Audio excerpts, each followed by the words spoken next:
Hey everyone, it's great to see you all again. It's been a while since we've been back at home, and I actually had a vlog planned out for this week, but things just didn't really turn out, and I don't want to force a video that I'm not going to be proud of, and I had an announcement to make, so I figured this would be the perfect time to do so. And that announcement is that I'm going to be starting a Patreon. So if you like the content and want to see more, hop over to Patreon for a small fee as little as $3 a month, and I will be posting extra content over there, and it's going to be personalized to me. So it's not going to be any general editing tutorials or anything that you can find elsewhere on YouTube. It's going to really focus on my style and my style of editing and taking photos. So if you really like how I edit my photos or want to see more of behind the scenes, I would greatly appreciate it if you hopped over and supported me on Patreon. And relating to that, in today's video, we are going to hop into Lightroom, and I'm going to show you from start to finish how I edited one of my photos from last video. So I hope you all enjoy. So the photo I'm going to be focusing on is this one right here, and this is actually a focus stacked image. So if we hop into Lightroom, I'll show you how I did that. So this is a 3-shot focus stacked image. As you can see, this is the raw file. Here is the first focus stacked image, so it's really focused on the foreground, and then the second one is focused on the midground, and the last one is the background completely in focus. So what I'm going to do first is I'm going to edit these in Lightroom. I'm going to edit one of them, the basic settings, and then put some masks on, and then I'm going to copy all of those settings and paste them to the other ones, and we're going to go into Photoshop.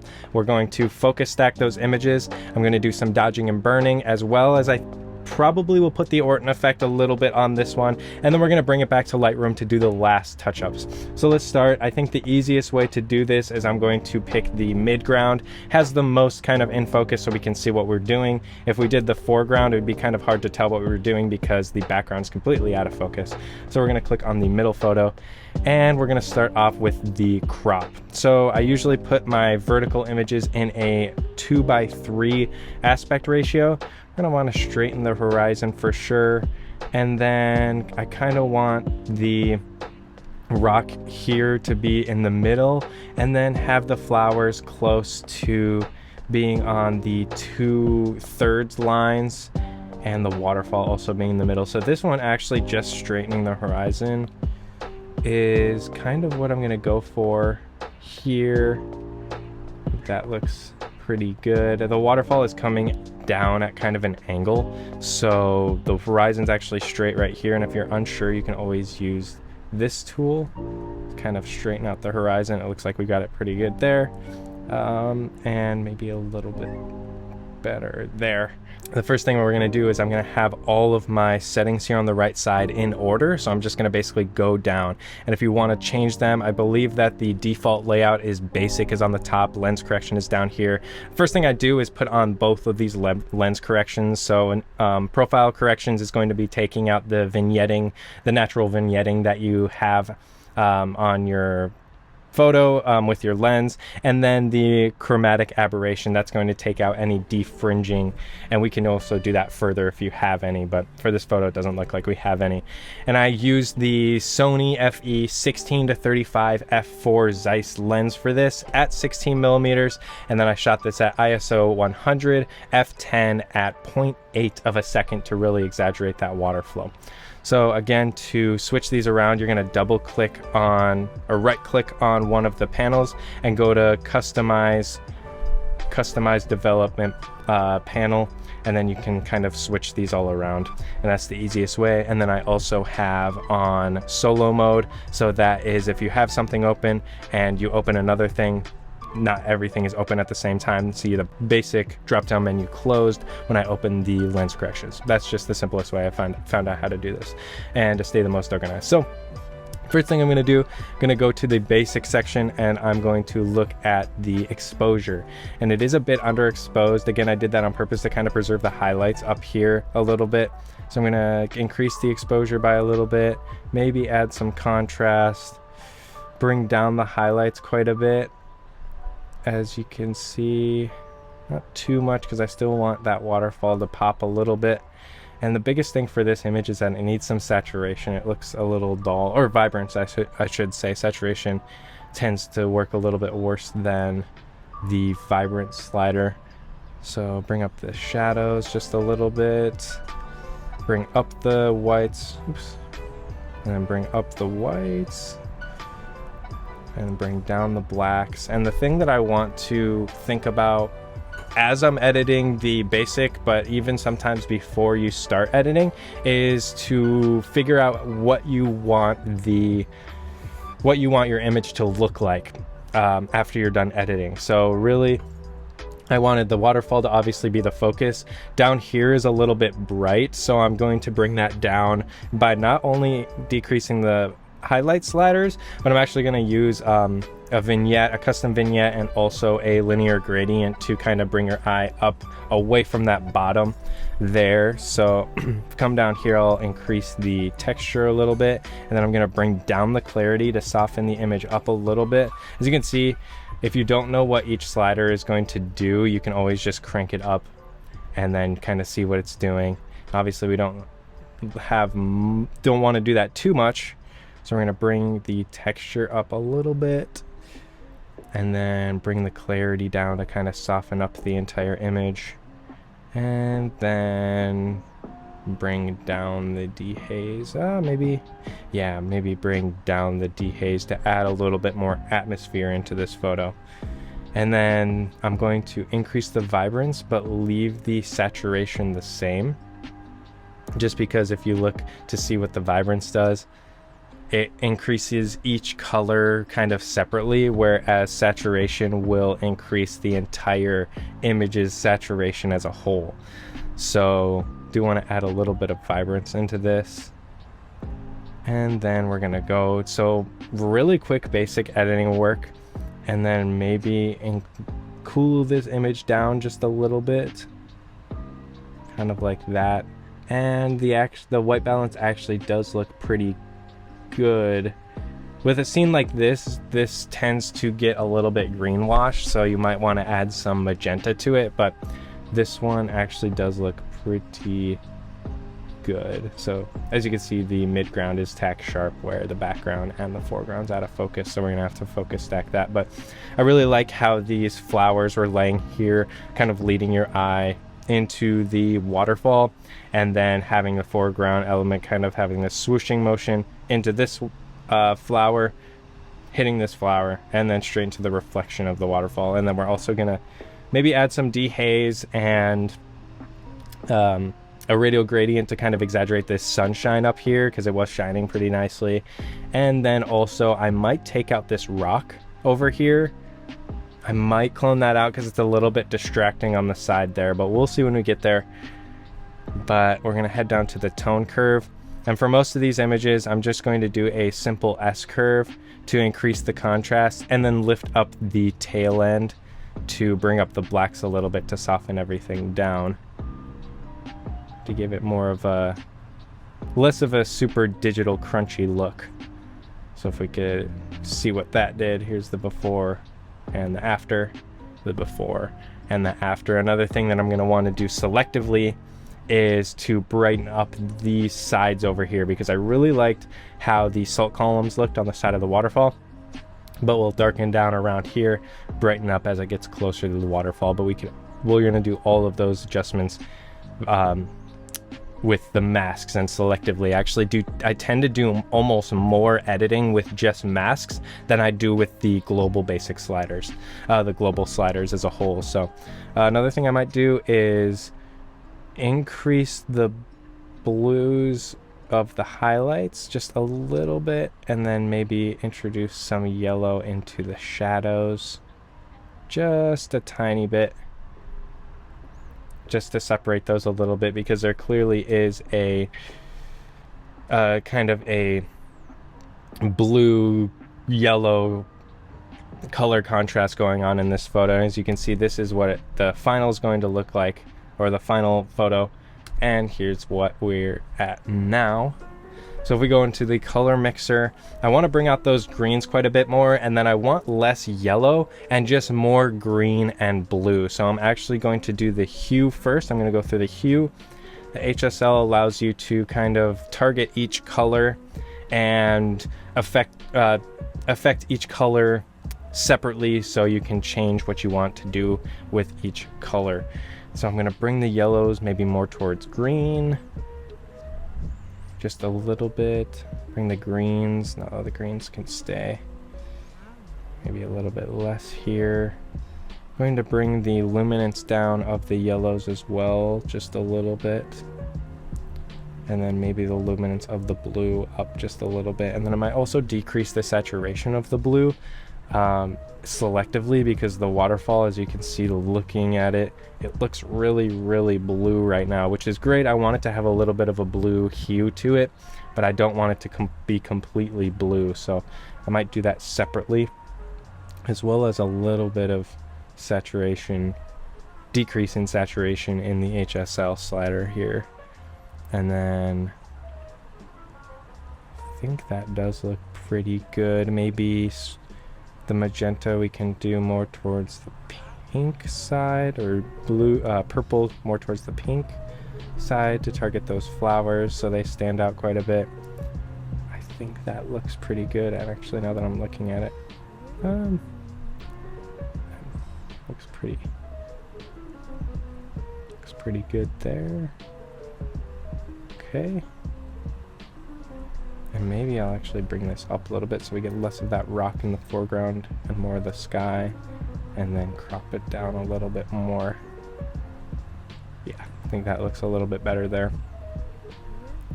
So you can, as you can see, what we've done so far with just the basic sliders, brought up the exposure, brought up the contrast just a little bit, tone curve, and then the color mixer. As you can see, we brought more of those greens out rather than having more orangey yellow tones. And I really wanted to have more and less color contrast in this entire image. So next we're going to go down to the detail section. I normally don't add sharpening here. If I do ever add sharpening to my photos, it's usually in Photoshop. And then as far as noise reduction, this was shot at ISO 100, so we don't have any noise or need to noise reduction, but I do have another tutorial. I'll link that up here if you'd like to check out my tutorial on how to reduce noise or how to use the noise reduction tools in Lightroom, as well as the AI denoise tool. As far as color grading, I don't think I'm going to use much color grading in this photo in particular. Maybe add a little bit of orange or yellow to the highlights, just a little bit. And maybe bring down the midtones. Maybe bring up the midtones actually a little bit, so you can see what that's doing. Just a little bit there. And then I think that's almost going to be it for the basic sliders. Now we're just going to add some masks. So the first thing that I want to do is add a linear gradient coming up here, because I don't want this to be as bright, and really that's going to help lead your eye towards the center of the image or the waterfall a little bit more. So if we just bring that down, so you can see what that's doing here. If you ever want a bigger representation of, or kind of easier to see exactly what you're doing, sometimes looking at the navigator icon up here as you're editing the photo will give you a better picture of what you're exactly doing than just looking down here at the screen. Also, zooming out can help too, but I've noticed that when as you can see up here, if you take that out, it shows it a little bit more.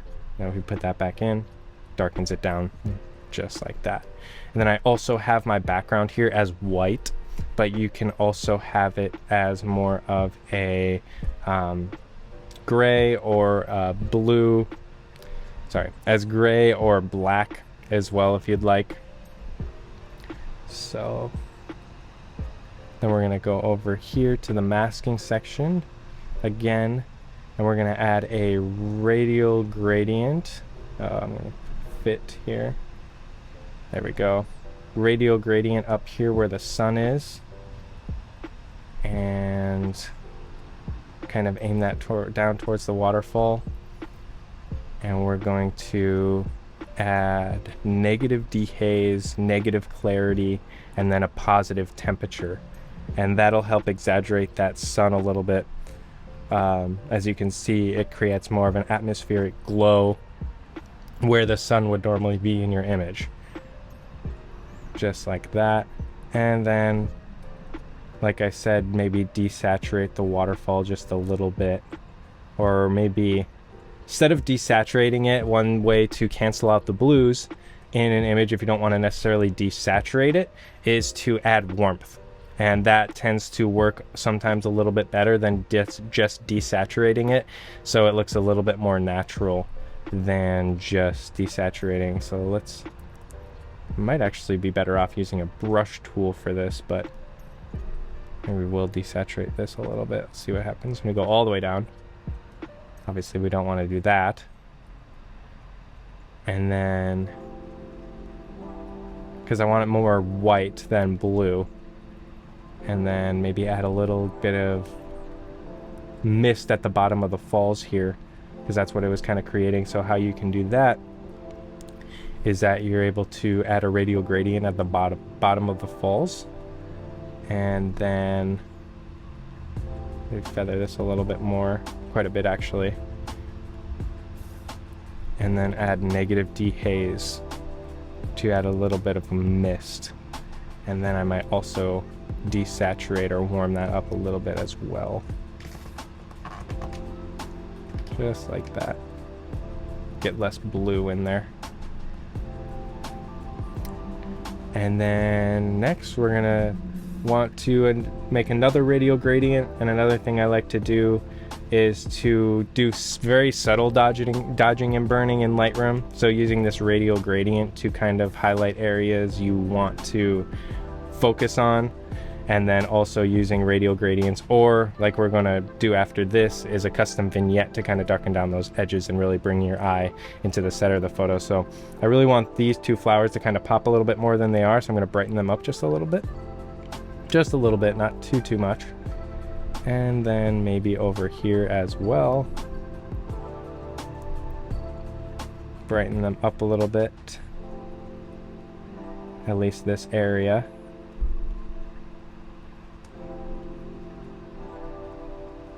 And then brighten that up just a little bit, as you can see. And then we're going to add a radial gradient.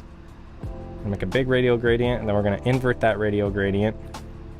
And then we're going to bring the exposure down to create that vignette. And then we're able to customize the vignette a little bit too when we do this. I have another video explaining kind of how to create and use custom vignettes to your advantage and to kind of bring your eye into the center. So we're going to bring up the shadows. I usually like to bring down the exposure of the gradient, bring up the shadows, and maybe sometimes bring up the blacks as well. And as you can see, here is a before and after of that. Before, very, very subtle, and after of just that. I might bring it down a little bit more.